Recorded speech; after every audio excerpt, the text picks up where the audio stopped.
Last time, on Return to Seasons, we toughed out some crazy storms on our passage up from Rock Hall, Maryland to Chesapeake City.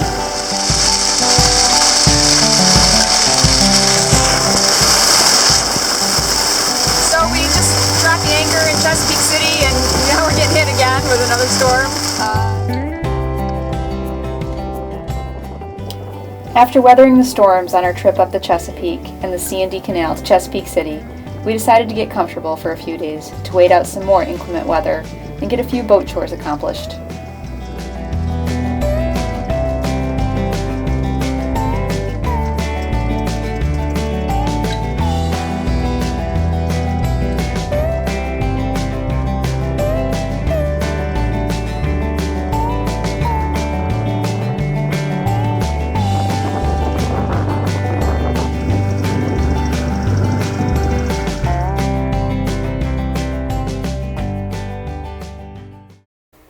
During our first full day in Chesapeake City, we walked around, reminisced about the last time that we were there aboard Bear during our first season, and checked out some of the shops and such.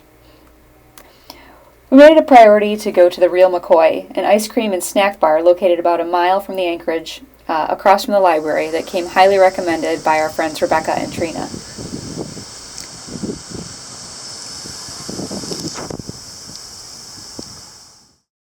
Over the next few days, we ticked off numerous items on our boat chore list, including cutting down some large charts and installing the charge controller and wiring to our new solar panel. It took us the better part of a day to work on the installation, hooking up the wires. Here you can see that I've made a little sleeve to protect the wires from some of the UV exposure. We've got the panel covered right now from the sun so we don't generate energy.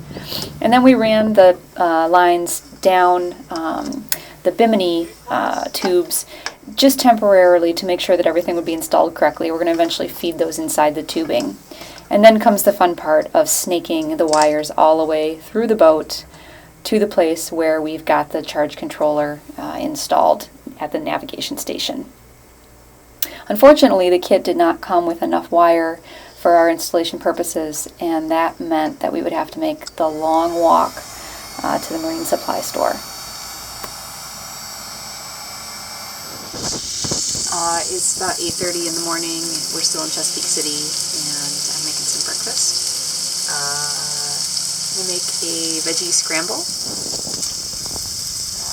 with some potatoes and squash and zucchini and eggs and cheese, and let's see what else we have to throw in there. The boat behind us just pulled up anchor and left. It's a single-hander out of Baltimore. We've decided to stick around here for a couple more days because of the tide schedule and the weather, and then we're going to head down to Cape May. Jeff is up in the cockpit doing some writing and watching birds and enjoying the sun. It's definitely cool weather, but it feels good to be out in the direct sunlight. So we're probably going to go back for the walk, for like mile walk down to the library today. Maybe do the walk down to Colley's marine and RV store for the 10 gauge wire we need to finish installing the solar panel. We might have to hit up the Real McCoy again. We'll see. We got this wonderful webbing. My mom actually gave it to us for Christmas. She's very concerned about our safety, and it's very nice of her to get for us. And we're going to use it for jacklines. We're going to send it from the cleat, forward cleat here to the cleat aft on each side. And we don't think that this is going to be our final solution to the issue, but this is the beginning of us trying to set up a jackline system.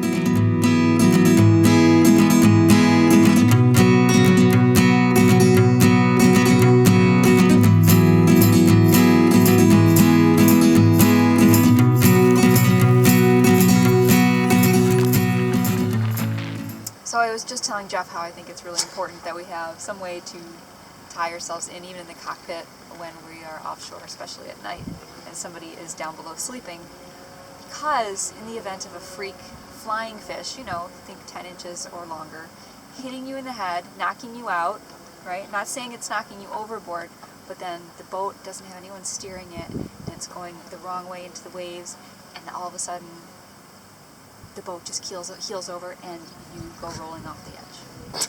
Bad. Very likely. Getting the sun shower ready. We're going to leave it out while we go to shore today and come back and take some showers in the cockpit.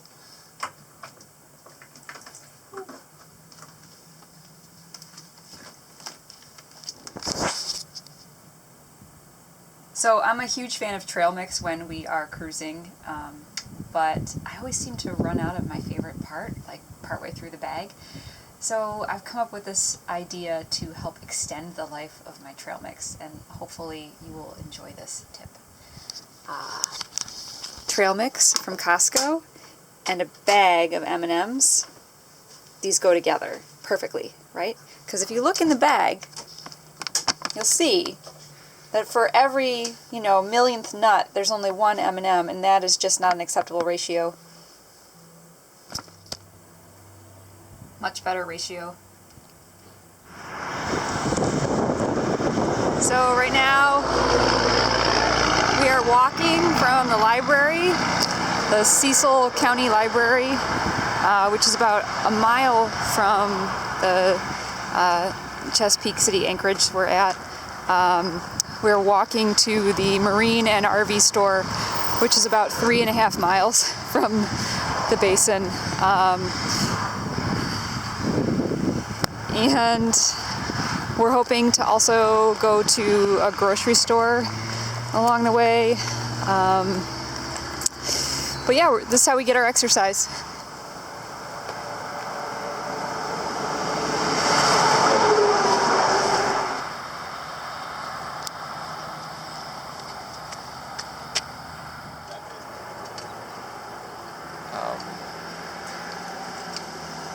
We came here to get some wire for the solar charger.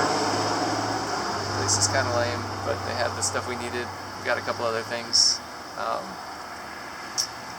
We're waiting for an Uber taxi to take us back.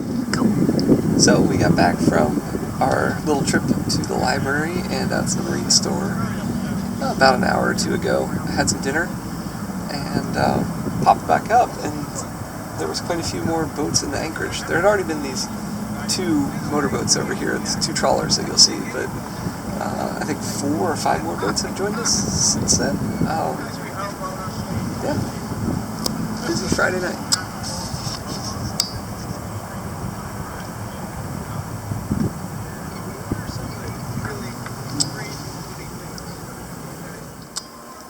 So Jeff just went over to this boat that anchored behind us, and is chit-chatting with them a little bit, and he went over, because they're really, really close to us.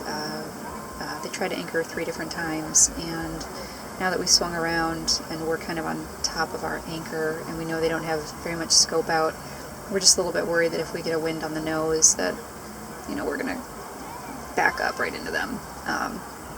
And when I was talking with them earlier, I had asked them if they looked at the chart that is online to get into here that we were really lucky to find the other day, that showed the April 2016 survey of the basin, and essentially was what helped us get in here safely, because there's been so much shoaling, and they hadn't seen it and were really concerned about the depths in front of us at this point, which is actually where is the deepest part of the basin.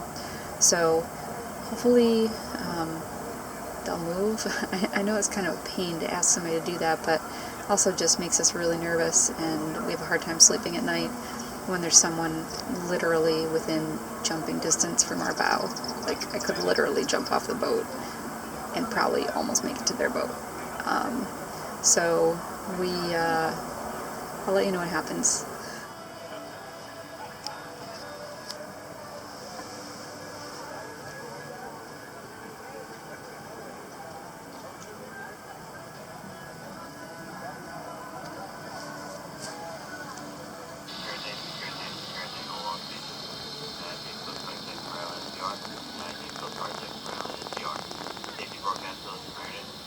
That's actually the deepest section of water, and there's nobody out there.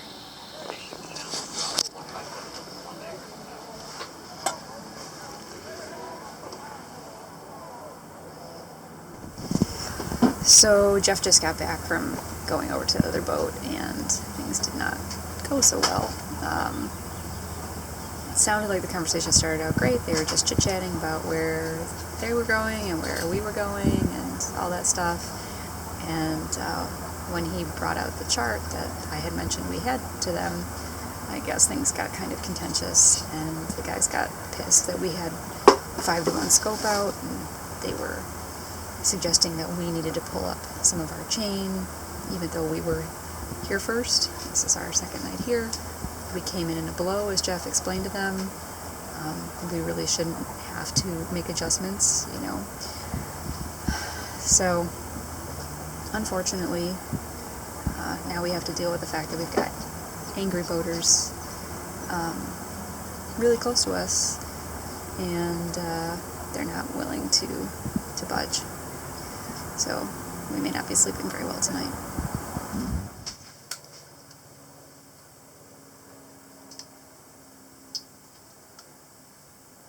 I'm replacing one of our port light chains. We just found these at the consignment shop in Rock Hall, and instead of replacing the entire chain with the new hardware that goes, you know, against the cabin top, I'm just opening one of the links and going to put this on the hardware that's already there. The day before we left, we decided to venture across the canal to check out the newly renovated Schafers and pick up some ice. The docks and buildings all looked shiny and new, and the restaurant tables were filled with happy-looking customers enjoying the water on a beautiful sunny day. The marine store that they had a few supplies. Mostly it was oil and cleaners and a few different fasteners. So there wasn't a whole lot there. There was some clothing, you know, branded with Schafers and such. But we were really shocked to find that ice was $5 a bag. So we were happy to get out of there, but it was cool to check out the place that we could hear nightly from across the canal. We spent the next part of that day cleaning up the hardware for the cockpit lockers. We are in the middle of a revarnishing project, and we were able to steal some electricity from the back porch of the town hall building, which made our job a whole lot easier.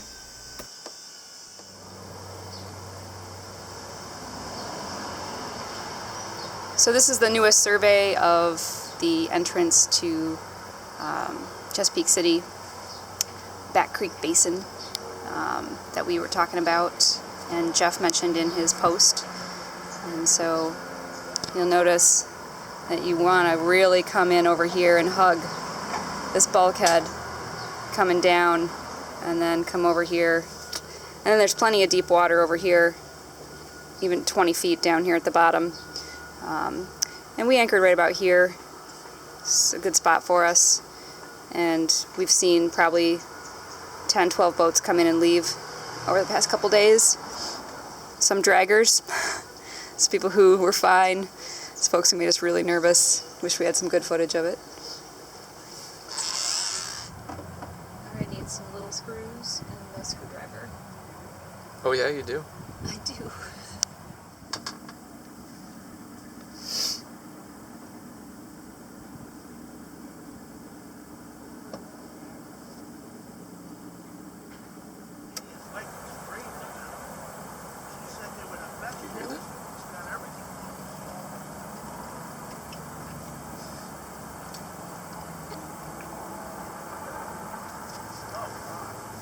So this is a really nice night at Anchorage with our solar lights that Jeff's mom got us for Christmas. And we're just hanging out in the cockpit, playing some cards. Shh, don't tell him what my hand is. And eating some good cheese, drinking a little wine and tea, and just enjoying a really peaceful, quiet-ish night. All right, good morning. It's Monday morning. it's about 5:30, and we just exited the basin at Chesapeake City, and we are headed down the C&D toward the Delaware.